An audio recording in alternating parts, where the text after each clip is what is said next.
olsun, garip olsun, adam olsun dostum.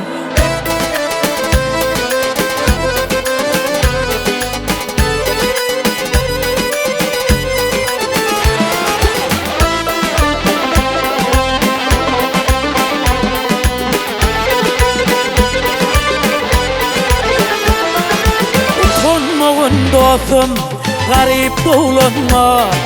Gariplik Allah'dan o gelen tavuttur.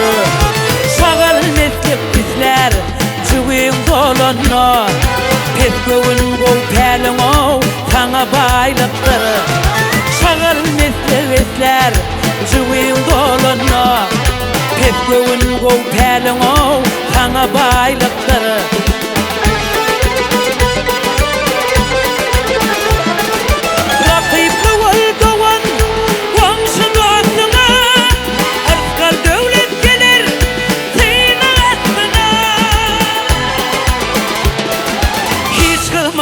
Dostum gövherdasına ele ata çağı hov sana baylıktır. Hiç kılmağın dostum can gövherdasına ele ata çağı hov sana baylıktır.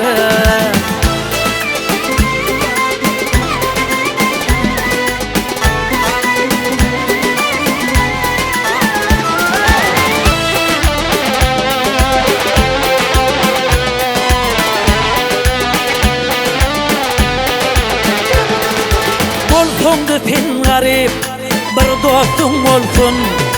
Şol dostluğun dostların yerini dolsun.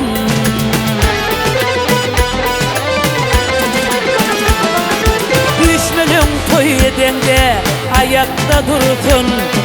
Şonyalık ol dostum o sana baylıktır.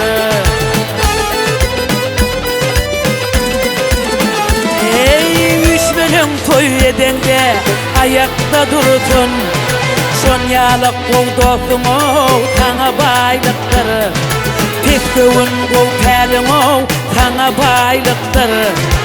Ele ata çağı o sana baylıktır.